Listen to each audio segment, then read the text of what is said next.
day 7 of 12 days of anime, and today we are going to be talking about Samurai 7.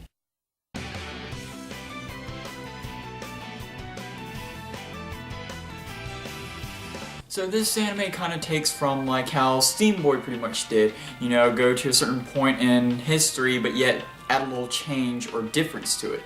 Well, I really don't know what part in Japanese history it does take part in, but pretty much they add mechanized samurai, which certain samurais would turn their bodies into giant robots.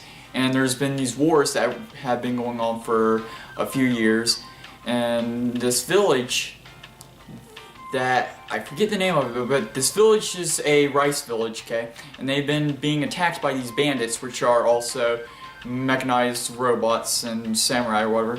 And pretty much they go off looking for 7 samurai to help benefit their village and save them from the bandits. Starting with Kiara, she's basically the water priestess of her village. She has like this little jewel that allows her to douse, like sort of like a dowsing rod, to find water for the village so they can do planting. She also has a younger sister named Kamachi, which she helps her in her village chores. And they later leave with another side character off to find the 7 samurai.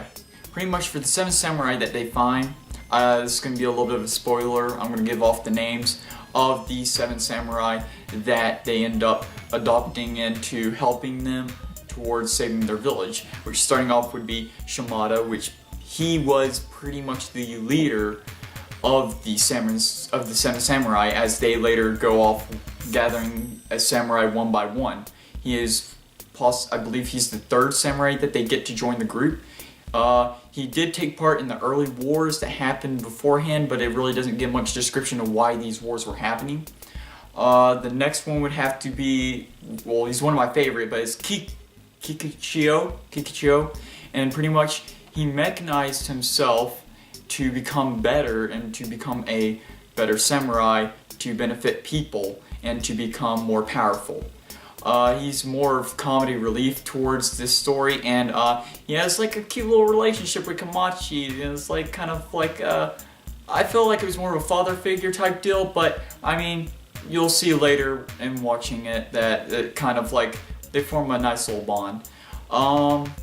Next would have to be Shishijo or Jiro. Sorry, it's hard to pronounce these Japanese names, but pretty much he was a partner with Shimada back in the older wars, and he also, I really wouldn't want to give much backstory on him because that would be more spoilers to add in. Next, I would move on to Okamoto.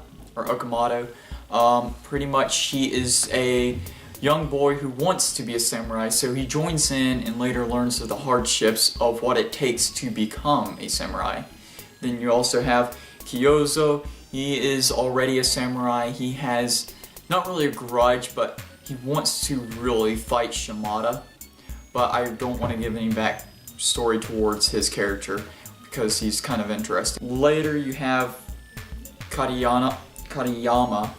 And he did take part in the older wars, doesn't really give much about that, but he is an entertainer. He does amusement towards the people and uses his training towards gimmicks and stuff to make a living off of. Then you have Hayashida, and he's pretty much more of the mechanic out of the bunch. Yeah, he's pretty much very loyal towards Shimada.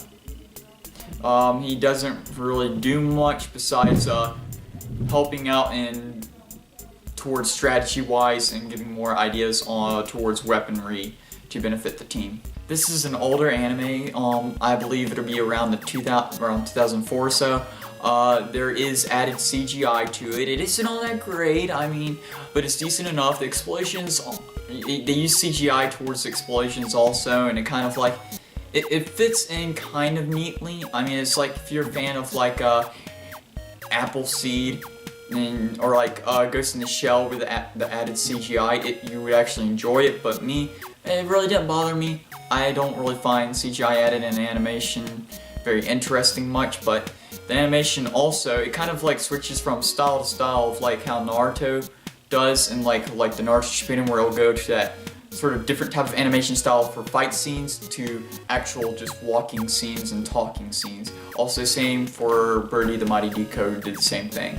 The dubbing was pretty great. They had a really good cast. It's the usual bunch that you would hear, you know, like Monica Rial, Lucy Christian, I believe Chris R. Sabat was in there somewhere, and their voice acting was decent for the time. They're very enthusiastic. They portrayed the characters very well, I believe, and I found it very decent for voice acting. I mean, I thought it was actually pretty great.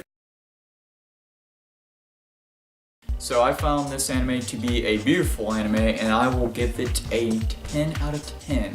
I mean, there is some length to it, there is talking to it, but it's very well done to the point that you will stay interested in the anime. The action scenes are very well done.